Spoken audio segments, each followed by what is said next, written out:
નમસ્કાર વિદ્યાર્થી મિત્રો, આજના વિડીયોમાં આપણે ધોરણ 11 સાયન્સ એમાં ફિઝિક્સ માટે વાર્ષિક પરીક્ષાનું જે પરિપત્ર છે તે પરિપત્રની ચર્ચા કરશું અને હું તમને 1 થી 3 ચેપ્ટરના આઈએમપી ક્વેશ્ચન આપીશ। આ રીતે આપણે 5 વિડીયો આવશે, પાર્ટ 1 થી લઈને પાર્ટ 5 સુધી। દરેક વિડીયોની અંદર હું 3 ચેપ્ટરના તમને આઈએમપી ટીક કરાવીશ। વાર્ષિક પરીક્ષામાં બસ આટલું કરશો તો પણ ચાલશે। હવે એ પહેલાં આપણે પરિપત્ર જે છે આપણું વાર્ષિક પરીક્ષાનું परिरूप जे खरू ते जोईए। तो तेनी अंदर 1 થી 24 जे क्वेश्चन खरा ते 1 मार्क्सना आवशे।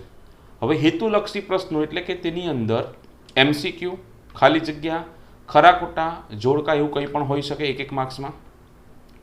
त्यार पछी 11 क्वेश्चन जे आवशे 1 થી जे 24 नंबरना प्रश्न खरा ते 1 मार्क्सना, टोटल मार्क्स 24। त्यार पछी प्रश्न क्रमांक 25 થી લઈને 40 सुधी ना जे प्रश्न आवशे ते 16 प्रश्नमांथी कोई पण 11 तमारे लखवाना हशे, एटले 11 दू 22, 2 मार्क्सनो दरेक सवाल हशे। त्यार पछी सेक्शन सी नी अंदर सेक्शन ए मां 1 मार्क्स, सेक्शन बी मां 2 मार्क्स, सेक्शन सी नी अंदर 3 मार्क्सना सवाल हशे अने प्रश्न नंबर 41 થી 52 सुधीनो अने एमां 12 प्रश्नो पूछाशे। ए 12 मांथी कोई पण 8 ना आंसर तमारे आपवाना छे अने तेना मार्क्स थशे 24, 8 ताली 24। सेक्शन डी नी अंदर 3 सवाल हशे, 53, 54 અને 55 नंबरनो।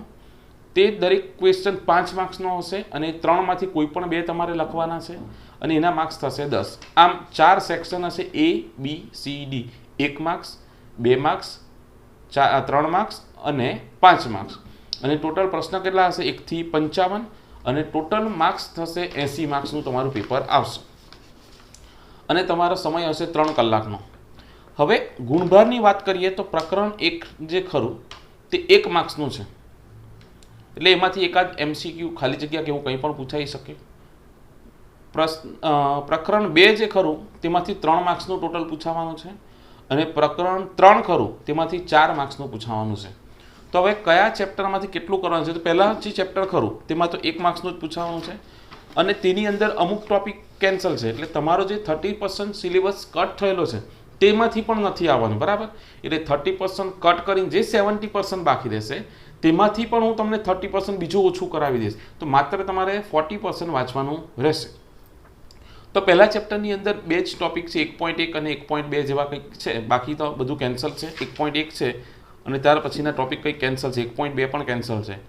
તો 1.1 માં 1 માર્ક્સનો સવાલમાં તો પૂછાઈ શકે કે ભાઈ વિશ્વ અથવા તો દ્રવ્ય અને વિકિરણનું બનેલું છે, કે બ્રહ્માંડ શાનું બનેલું છે?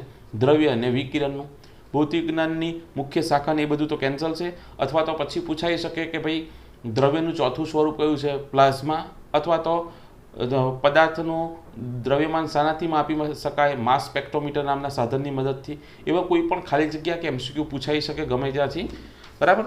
એટલે કે ચેપ્ટર 1 બહુ ઇમ્પોર્ટન્ટ નથી, 1 જ માર્ક્સનું છે। હવે ચેપ્ટર 2 ની વાત કરીએ તો ચેપ્ટર 2 ની અંદર 3 માર્ક્સનું પૂછાવાનું છે। તો એ કઈ રીતે પૂછાશે? एक सवाल पूछाई सके 1 मार्क्सनो अने 2 मार्क्सनो एक सवाल होई सके, अथवा तो 3 मार्क्सनो एक प्रश्न होई सके। 5 तो मार्क्स ज नथी, એટલે 5 मार्क्स तो पूछावानो नथी, એટલે 1 मार्क्सनो पूछाशे અને एक 2 मार्क्सनो। मे बी आउट थशे, 99% એવું જ હશે કે એક 1 मार्क्सનો सवाल અને એક 2 मार्क्सનો सवाल हशे, अथवा तो 3 मार्क्सनो एक पूछी सके, पण 3 मार्क्सनो पूछाशे नहीं। तो एनी अंदर कई कई वस्तु तमारे करवानी छे।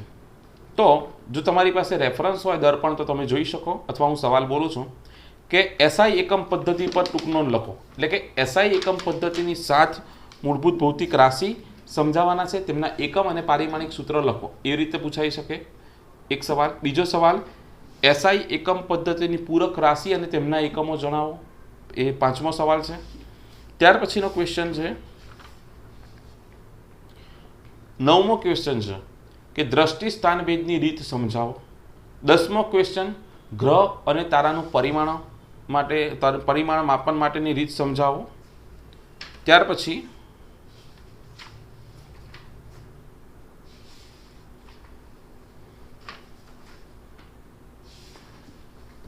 હું જેટલા પ્રશ્ન બોલતો જાઉં એ પ્રશ્ન તમારે કરવાના છે, એ સિવાયનો કોઈ પ્રશ્ન કરવાના નથી। 36મો સવાલ છે દર્પણમાં, સાર્થક અંકો નક્કી કરવા માટેના નિયમો, તે કરવાનો છે। ત્યાર પછી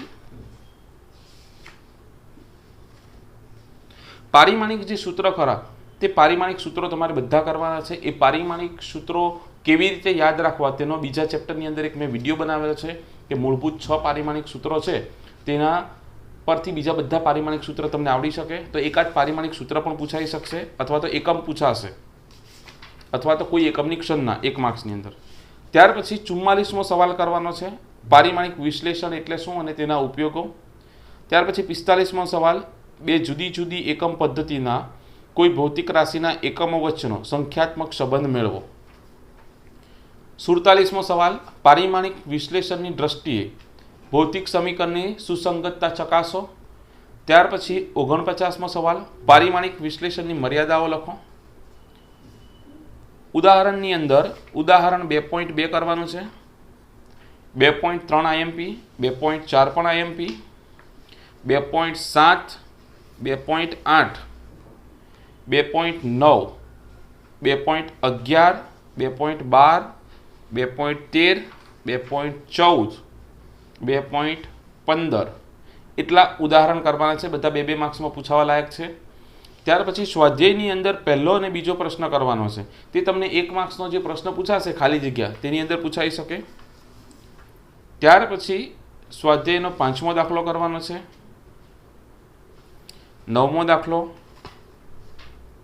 2.11, 2.13, 2.16, 2.17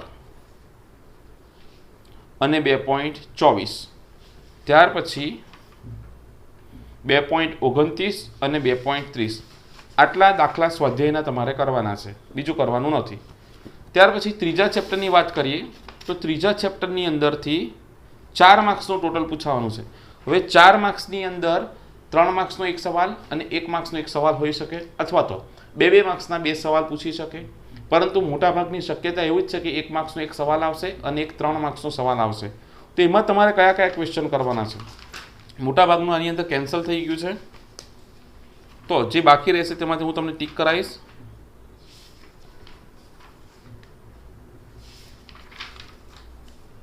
સૌથી પહેલો સવાલ 22મો ક્વેશ્ચન છે, નિયમિત પ્રવેગિત ગતિ માટે v વર્સિસ t નો આલેખ દોરો અને સમજાવો।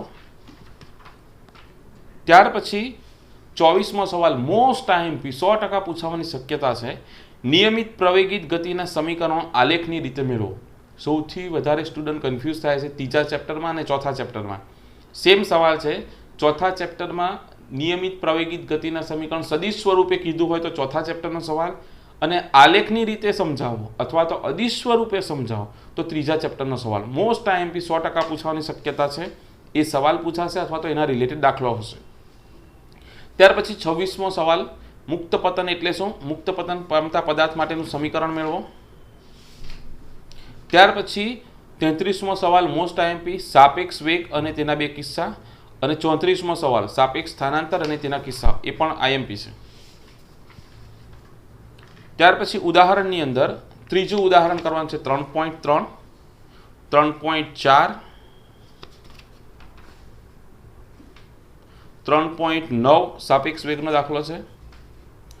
સ્વાધ્યાયની અંદર 3.5 સાપેક્ષ વેગ રિલેટેડ છે, 3.6, 3.7, ત્યારબાદ 3.18 અને વધારાનું સ્વાધ્યાય તો કેન્સલ છે। આટલા દાખલા તમારે ત્રીજા ચેપ્ટરની અંદર કરવાના છે। હવે આ ચેપ્ટરના બધા જ ચેપ્ટરના જો ઇક્વેશન તમને આવડતા હોય, નાની નાની જો તમારી પાસે નોટ્સ હોય તો એ નોટ્સથી તમે ઇઝીલી રિવિઝન કરી શકો। એના માટે મેં એક નોટ્સ છે મારી પાસે, PDF ફાઇલ છે, એ ફાઇલ હું તમને અત્યારે બતાવીશ આ વિડીયોમાં લાસ્ટમાં, કે જેની અંદર તમે જુદા જુદા ચેપ્ટરની નોટ્સ જોઈ શકો। એ નોટ્સ તમે મને પાસેથી મેળવી શકશો। એના માટે તમારે મને ટેલિગ્રામ પર હાઈ કરીને મેસેજ કરવાનો છે અને લખવાનું છે કે સર 11th નોટ્સ અમારે જોઈએ છે। એ નોટ્સ ફ્રીમાં નથી, તમારે એના માટે પે કરવા પડશે। કઈ રીતે પે કરવાના છે એ હું તમને ત્યાં સમજાવીશ। તો આપણે એ PDF જોઈએ કે કઈ છે, અને તમને એ બહુ જ હેલ્પ થશે। એ તમને 11th 12thની બંનેની એક્ઝામ બાદ જે JEE નીટની એક્ઝામ આવશે તેની અંદર પણ એ નોટ્સ કામ લાગશે। 12thના મોર દેન 500થી વધારે સ્ટુડન્ટે મારી પાસે ત્યાં નોટ્સ લીધી છે, ટ્વેલ્થના પણ ઘણા સ્ટુડન્ટ્સે લીધી છે. ટ્વેલ્થમાં જે અત્યારે સ્ટુડન્ટ છે તેમણે 11થની નોટ્સ મારી પાસે લીધી છે. શાના માટે? JEE અને નીટની એક્ઝામ માટે. એટલે એમાં પણ તમને કામ લાગશે. જો તમે જાતે નોટ્સ બનાવી હોય તો વેલ એન્ડ ગુડ, કે બધા થિયરી શોર્ટમાં અને બધા સૂત્રો હોવા જોઈએ, જેટલા પણ સૂત્ર આવી ગયા તે. તો આ નોટ્સની અંદર બધા જ સૂત્રો છે કે જે તમને એક જ જગ્યાએ મળશે. 50 થી 60 પેજની ખાલી PDF છે કે જેની અંદર તમને બધી વસ્તુ મળશે. ચાલો તે PDF જોઈએ આપણે. વિદ્યાર્થી મિત્રો, 67 પેજની આ એક નોટ્સ છે કે જેની અંદર દરેક ચેપ્ટરને નાના નાના ટોપિક તમને મળશે. કે તમે પહેલું ચેપ્ટર જોઈ શકો, માપન અને એકમ પદ્ધતિ. તેની અંદર મૂળભૂત ભૌતિક રાશિઓ, એકમ પદ્ધતિ, ત્યારબાદ SI એકમ પદ્ધતિ, પૂરક ભૌતિક રાશિઓ, એ SI એકમ પદ્ધતિના વ્યવહારિક ઉપયોગ, આ દરેક વસ્તુ ટૂંકમાં આપેલું છે. એટલે આટલું તમે વાંચશો તો પણ તમને થિયરી યાદ આવશે અને તમે ઇઝીલી એક્ઝામમાં લખી શકશો. તથા દાખલા કરવામાં પણ તમને બધા જ સૂત્રો એક જગ્યાએ મળશે. આની અંદર તમે જોઈ શકો પારિમાણિક સૂત્રો, પછી પારિમાણિક વિશ્લેષણની મર્યાદા છે 10 નંબર પર, 9 નંબર પર પારિમાણિક વિશ્લેષણના ઉપયોગો છે. આ બધું જ શોર્ટની અંદર આની અંદર આપેલું છે. એટલે તમને બહુ જ હેલ્પફુલ થશે. બધા જ પારિમાણિક સૂત્રો એક સાથે આપેલા છે, એકમો આપેલા છે ભૌતિક રાશિઓના. આ પ્રમાણે દરેક ચેપ્ટરની અંદર તમને શોર્ટ નોટ મળશે. જો તમે બનાવી ના હોય તો તમે આ PDF ખરીદી શકો. એના માટે હું મારો મોબાઈલ નંબર લખેલો હશે, એ મોબાઈલ નંબર સેવ કરી અને ટેલિગ્રામ પર મને મેસેજ કરીને તમારે કહેવાનું છે કે સર અમારે 11થની નોટ્સ જોઈએ છે, તો હું તમને આગળ ગાઈડ કરીશ. આ જુઓ કે ગ્રહ અને તારાના પરિમાણ માટેની થિયરી, દળ અને વજનનું માપન, આની તમારે પ્રિન્ટ કરી લેવાની છે. અને જે સિલેબસ કેન્સલ થઈ ગયો છે એ કેન્સલ તમારે કટ કરી નાખવાનો છે અને બાકીનું બધું તમારે રીડ કરવાનું છે. એક્ઝામના દિવસે અને એક્ઝામના 10 દિવસ પહેલાં રોજ તમે આ થોડું વાંચતા રહેશો તો તમને એક્ઝામના દિવસે શ્યોર હેલ્પ થશે અને બધા જ સૂત્રને તમને યાદ આવશે.